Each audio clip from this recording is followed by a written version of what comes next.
Hey guys, welcome back to on YouTube channel jobs update point. So जिस तरह से हमारे पॉलिटी के सेशंस जो हैं बैक टू बैक चल रहे हैं, दो सेशंस जो हैं इससे पहले हो चुके हैं और आज के सेशन की अगर बात करें तो आज हम जो है पार्ट थर्ड करेंगे और पार्ट थर्ड में हम इंडियन इंडिपेंडेंस एक्ट 1947 के बारे में पढ़ेंगे जो कि ब्रिटिश गवर्नमेंट ने पास करा था।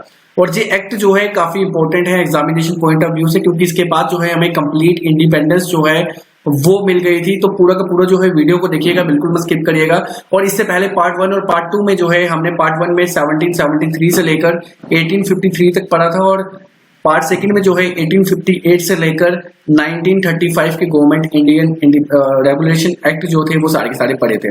तो आज के इस एक्ट में हम 1947 के बारे में बात करेंगे जो कि ब्रिटिश गवर्नमेंट ने पास करा था। और इसके बाद जो है मैं कुछ एमसीक्यूज के बारे में बताऊंगा जो कि इंपॉर्टेंट एमसीक्यूज है मेरे अकॉर्डिंगली।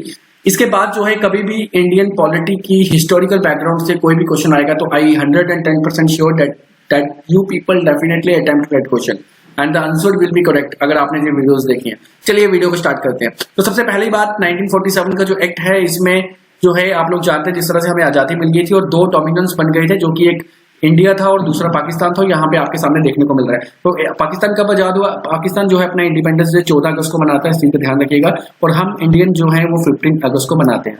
तो इंडिया जो है डिक्लेयर हो गया था independence and sovereign state. Actual क्या हुआ था कि 1947 में जो है जब दो डोमिनेंस बनाए गए, एक पाकिस्तान बनाया गया, एक जो है इंडिया बनाया गया, तो जितनी प्रिंसली स्टेट्स थी, तो मैं एक ही प्रिंसली स्टेट की नाम लूंगा। अगर सपोज हम बात करते हैं जे.एंड.के की, तो जे.एंड.के जो है प्रिंसली स्टेट थी। तो उस समय जो है कहा गया था कि जो भी प्रिंसली स्टेट इन दोनों में से किसी भी डोमिनेंट को ज्वाइन करना चाहती है तो वो ज्वाइन कर सकती है और जो नहीं ज्वाइन करना चाहती है वो नहीं करे। तो जे.एंड.के ने ज्वाइन नहीं करा था, बट लेटर जो है 26 अक्टूबर को जे.एंड.के ने जो है इंस्ट्रूमेंट ऑफ एसेशन से इंडिया गवर्नमेंट के साथ जो है जे.एंड.के जो है जुड़ चुका था और आज जो है हम जे.एंड.के वाले जो है इंडिया के पार्ट हैं। And it is you know what a matter of proud कि हम जो है इंडिया के पार्ट हैं। और उसी के साथ में यहाँ पे एबॉलिश कर दिया गया था position of secretary of state. तो सेक्रेटरी ऑफ स्टेट की जो पोजीशन थी, आप जानते हैं कि 1858 एक्ट में जो है वाइसरॉय बनाए गए, वाइसरॉय के साथ स्टेट सेक्रेटरी बनाया गया जो कि यूनियन कमेटी का मेंबर होगा, यानी कि उनके लेजिस्लेटिव कमेटी का मेंबर होगा किसकी? ब्रिटिश की। तो यहाँ पे जो है सेक्रेटरी की पोस्ट को जो है खत्म कर दिया गया और साथ ही में एबॉलिश कर दी गई वाइसरॉय की पोस्ट, बट गवर्नर जनरल की पोस्ट को जो है एबॉलिश नहीं किया गया। और आपको पता है कि गवर्नर जनरल ऑफ इंडिया की जो पोस्ट थी इसको कन्वर्ट कर दिया गया था वाइसरॉय में 1858 के एक्ट में। बट यहाँ पे वाइसरॉय को खत्म कर दिया गया but governor general of India की पोस्ट को रखा। तो अब आपके लिए क्वेश्चन जो है कि first and last governor general of India कौन थे? तो ये क्वेश्चन जो है इसका आंसर कमेंट बॉक्स में प्लीज करें, तभी जो है मुझे लगेगा कि आपने वो वीडियो देखी हुई है। तो उसी के साथ में पीएससी पब्लिक सर्विस कमीशन जो है उस समय बनाई गई 1947 के एक्ट में। अब 1947 के एक्ट में बहुत ज्यादा चीजें हैं जो कि मैं आगे आपको एमसीक्यूज में इस वीडियो के माध्यम से बताने की कोशिश करूंगा। चलिए चलते हैं कुछ इंपॉर्टेंट पॉइंट्स में जिसमें आपको भी कुछ मजा आए और मुझे भी मजा आए। सबसे पहली पूरी की पूरी जो है कहानी यहाँ पे आपको सुना दूंगा इस वीडियो के माध्यम से। छोटी सी वीडियो में पूरा कवर कर दूंगा कि उस समय हुआ क्या था। तो यहाँ पे देखें, एक्चुअली इंडियन इंडिपेंडेंस एक्ट जो है इसका जो है 20 फरवरी 1947 को क्लीमेंट एटली जो कि यूके के, ध्यान रखेंगे यूके के पीएम थे, प्राइम मिनिस्टर थे, उन्होंने क्या करा, उन्होंने कहा कि भैया ब्रिटिश रूल जो है वो इंडिया से 30 जून 1947 को खत्म हो जाएगा और इंडिया की जो पावर्स है किसी रिस्पॉन्सिबल हैंड्स में दे दी जाएंगी सो डैट वो उसको अच्छे से चला सके। और 3 जून को क्या होता है, 3 जून अब क्या था, वहां पे मुस्लिम्स जो है सभी एक तरफ थे मैक्सिमम कि हमें जो है अलग से डोमिनेंस चाहिए, हमें पाकिस्तान बनाना है और हमें इंडिया वाले जो थे अलग थे। तो अब यहाँ पे क्या हुआ, अब मुझे आपके लिए क्वेश्चन यहाँ पे राइज हुआ, फटाफट आंसर दे दीजिएगा कमेंट बॉक्स में कि पाकिस्तान जो नाम है जो किसने सजेस्ट करा था पाकिस्तान नाम और किस किस वर्ड से जो है पाकिस्तान नाम बनाए? तो इस चीज के लिए प्लीज आप मुझे बता दीजिएगा। तो मैं आंसर नहीं देना चाहूंगा बट आप लोग बता दीजिएगा। तो 3 जून 1947 को क्या होता है कि माउंटबेटन जो थे वो लॉर्ड माउंटबेटन जो है वो सेक्रेटरी थे। उन्होंने जो है एक प्लान लाया जिसका नाम पड़ गया माउंटबेटन प्लान। और इन्होंने क्या किया, एक्सेप्ट करा कि 2 डोमिनेंस हम बनाएंगे, एक इंडिया एक पाकिस्तान। और मैंने आपको ऑलरेडी बता दिया कि जो प्रिंसली स्टेट है वो किसी भी डोमिनेंट को ज्वाइन कर सकती थी। और उसके बाद इंपॉर्टेंट पॉइंट क्या है कि इंडिया जो है वो डिक्लेयर्ड हुआ 15 अगस्त 1947 को, इंडिपेंडेंस जो है हमें मिल गई। अब मेजोरिटी जितने एस्पिरेंट्स प्रिपरेशन कर रहे हैं, आई नो कि मैक्सिमम को पता होगा बट आपको पता होना चाहिए कि 15 अगस्त 1947 को तो हम आजाद हुए, बट उससे पहले जो है बिल्स जो है बनते हैं, बिल्स साइन होते हैं रॉयल असेंट मिलता है। जिस तरह से अभी J&K रीऑर्गेनाइजेशन आपको पता हुआ है, तो इसमें क्या है कि पहले 5 जो है अगस्त को बिल जो है प्रेजेंट हुआ, फिर 6 को प्रेजेंट हुआ, 9 को प्रेसिडेंट असेंट में जो है मिला, और 31 अक्टूबर के बाद जो है पूरा का पूरा यूटी जो है यहाँ पे आ गया। तो उसी तरह से जब हम आजाद हुए थे 15 अगस्त 1947 को, तब भी जो है बिल जो है वो जनरेट हुए थे ब्रिटिश पार्लियामेंट में, बिल रिप्रेजेंट हुए, बिल को रॉयल असेंट मिला। तो यहाँ पे भी क्वेश्चन राइज हो सकता है कि इंडियन इंडिपेंडेंस एक्ट 1947 का बिल जो था वो किसने प्रेजेंट करा ब्रिटिश गवर्नमेंट, ब्रिटिश पार्लियामेंट में। एक क्वेश्चन ये बनता है, इसका आंसर दे दीजिए कमेंट बॉक्स में। फिलहाल मैं आंसर तो वीडियो में आगे बता दूंगा, लेकिन आप दे दीजिए अगर आपको पता है। और उसी के साथ में जो बिल को रॉयल असेंट कब मिला, वो भी जो है बहुत इंपॉर्टेंट क्वेश्चन खुद पे रहता है। चलिए आगे बात करते हैं। 3 पॉइंट जो है इंपॉर्टेंट मैंने आपको बता दिए। अब इसके साथ में हमारा नेक्स्ट जो है वो यहाँ से पॉइंट स्टार्ट होते हैं। तो अब जो है, अब देखिए इंडिया को तो आजाद कर लिया, 3 उसने बता दिया माउंटबेटन प्लान ने कि भैया 3 जून को कि हम लोग जो है आपको दे रहे हैं 2 डोमिनेंस, तो आप जो है 2 डोमिनेंस देख लीजिए, एक डोमिनेंट पाकिस्तान था, एक डोमिनेंट इंडिया था। तो now the constitution assembly framed, तो अब जो है कॉन्स्टिट्यूशन असेंबली फ्रेम करनी थी for making the constitution of India act as parliament till completion of constitution. तो जब तक कॉन्स्टिट्यूशन जो है पार्लियामेंट तभी बनता, पार्लियामेंट एक्ट तभी बनता है जब कॉन्स्टिट्यूशन कंप्लीट हो जाता। तो सबसे पहले ध्यान रखेंगे कॉन्स्टिट्यूशन असेंबली जो है, कॉन्स्टिट्यूशन असेंबली को बनाया गया कॉन्स्टिट्यूशन बनाने के लिए। तो जब तक कॉन्स्टिट्यूशन बनता तब तक जो है कॉन्स्टिट्यूशन जो है असेंबली वर्क करती रही। उसके बाद जो है हमारे पार्लियामेंट आ गया, जब हमारा कॉन्स्टिट्यूशन बन गया 1950 में, ठीक है, तब पार्लियामेंट जो है वो आ गया। तो 4 जुलाई 1947 को इंडियन इंडिपेंडेंस एक्ट जो है वो इंट्रोड्यूस किया गया ब्रिटिश पार्लियामेंट में, जो कि क्लीमेंट एटली, जो कि यूके के प्राइम मिनिस्टर थे। मैंने आपको फिर से रिपीट कर रहा हूं कि यूके के प्राइम मिनिस्टर क्लीमेंट एटली ने जो है इंडियन इंडिपेंडेंस एक्ट 1947 के बिल को जो है ब्रिटिश पार्लियामेंट में जो है रिप्रेजेंट करा था।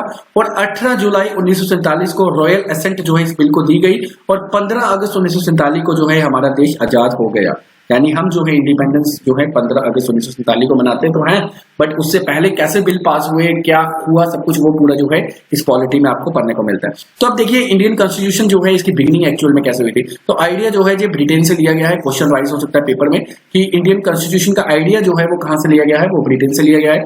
1934 में M.N. रॉय ने आइडिया दिया कि हमें जो है कॉन्स्टिट्यूशन बनाना चाहिए। 1935 में जो है इंडियन नेशनल कांग्रेस ने ऑफिशियली डिमांड करी, और 1938 में नेहरू ने डिक्लेयर करा कि भैया constitution must be framed, constitution जो है होना ही चाहिए और बनेगा। और साथ ही में 1940 में जो है काफी लड़ने के बाद जो है ब्रिटिश गवर्नमेंट ने एक्सेप्ट करा कि ठीक है जी, हम जो है आपके कॉन्स्टिट्यूशन के लिए सोचेंगे। और उसके बाद 1942 में एक ड्राफ्ट कमेटी जो सर जॉन स्ट्रिप्स के अंडर जो है बनाई गई, जिसका प्रपोजल जो है मुस्लिम लीग ने रिजेक्ट कर दिया था। क्यों रिजेक्ट करा था, इसका क्वेश्चन का आंसर है कि उन्होंने जो है मुस्लिम को अलग से डोमिनेंस जो है नहीं दिए थे।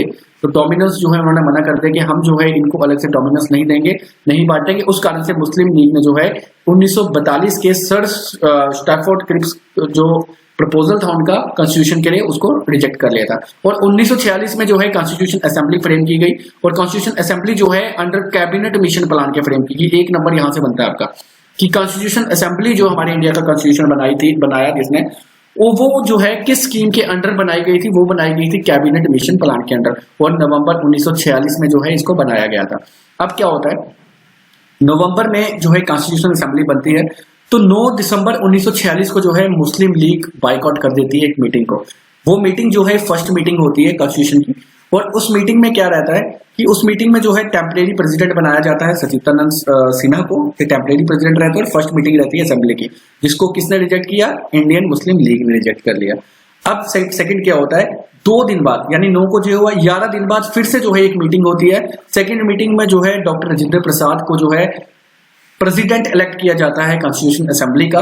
और 13 दिसंबर 1946 को, यानी उसके देखिए 9 को पहली मीटिंग, सेकंड जो है 11 को, और थर्ड मीटिंग जो 13 को। देखिए हम लोग सभी कॉन्स्टिट्यूशन का मजा ले रहे हैं, लेकिन कॉन्स्टिट्यूशन जिन्होंने बनाया उन्होंने कितनी स्ट्रगल किया आप देख सकते हैं, दिन रात जो उन्होंने किया। और यहाँ पे 13 दिसंबर 1946 को जो है पंडित जवाहरलाल नेहरू ने जो है प्रियम्बल वर्ड यूज किया। प्रियम्बल यानी ऑब्जेक्टिव रेजोल्यूशंस भी कहा जाता है इसे, फिलॉसफी ऑफ कॉन्स्टिट्यूशन स्ट्रक्चर भी जो है इसे कहा जाता है। तो प्रियम्बल वर्ड जो है पंडित जवाहरलाल नेहरू ने लाया था, क्वेश्चन आ सकता है और कब लाया था, सबसे पहले जो है असेंबली में 13 दिसंबर 1946 की असेंबली में इसको बोला गया था।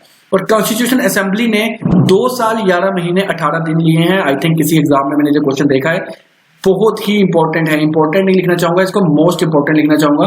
मोस्ट इंपॉर्टेंट क्वेश्चन है कि कॉन्स्टिट्यूशन ऑफ इंडिया को फ्रेम करने के लिए कितना टाइम लगा? 2 साल 11 महीने 18 दिन लगे। इस चीज को जो है नोट कर लीजिएगा। और उसी के साथ इंडियन कॉन्स्टिट्यूशन वाज कंप्लीटेड, जो कंप्लीट हुआ था वो 26 नवंबर 1949 को हुआ था। 26 नवंबर 1949 को हुआ, बट इसको जो है 26 जनवरी 1950 को लाया। इसके पीछे का रीजन क्या है?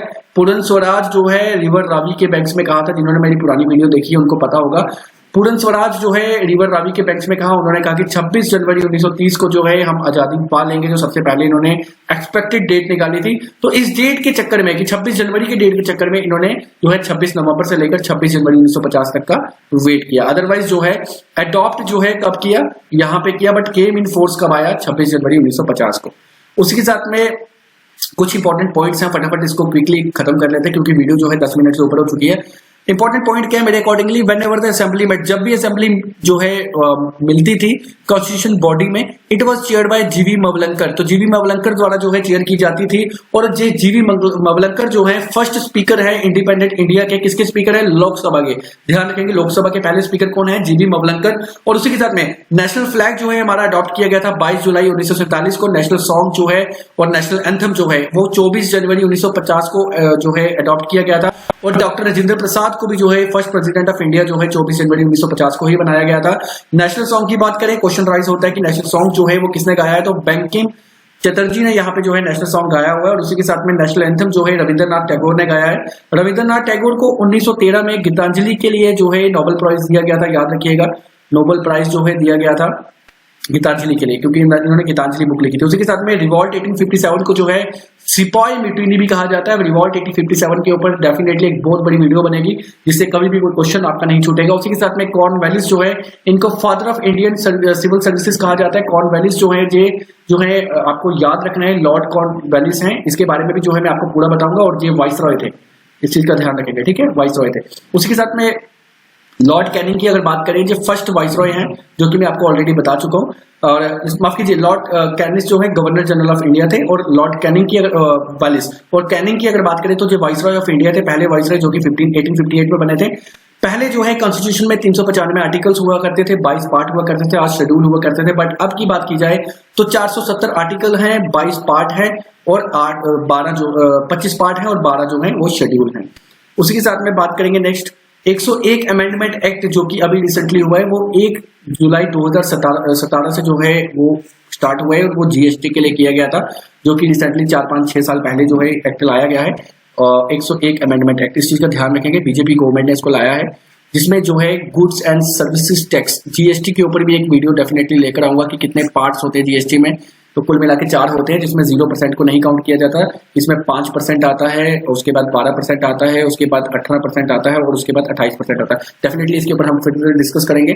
104 अमेंडमेंट एक्ट जो है, आपको ध्यान रखना है कि एंग्लो इंडियंस की सीट जो है यहाँ से हटा दी गई है। हमारे जो भी सीट जो है एंग्लो इंडियंस के लिए रिजर्व रखी थी।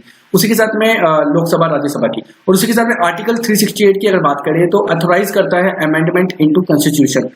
तो इस चीज का ध्यान रखें, आर्टिकल 368 से जो है हम अपने कॉन्स्टिट्यूशन की अमेंडमेंट कर सकते हैं। और जो एंग्लो इंडियंस की जो सीट्स जो हैं कैंसिल की गई हैं, जो लोकसभा से कैंसिल की गई है, इस चीज का आपको ध्यान रखना है। और उसके साथ ही में आर्टिकल 356 और 365 जो है स्टेट इमरजेंसी को देखता है। जब भी कोई स्टेट इमरजेंसी यानी स्टेट बॉडी फेल हो जाती है तो सारी की सारी पावर्स जो हैं वो प्रेसिडेंट के पास आ जाती हैं। और 356 एंड 365 आर्टिकल्स जो हैं उसके अकॉर्डिंगली जो है ये किया जाता है। और 360 आर्टिकल्स जो है जब इमरजेंसी जो है फाइनेंशियली हो जाए तब जो है 360 आर्टिकल्स जो है लगाया जाता है।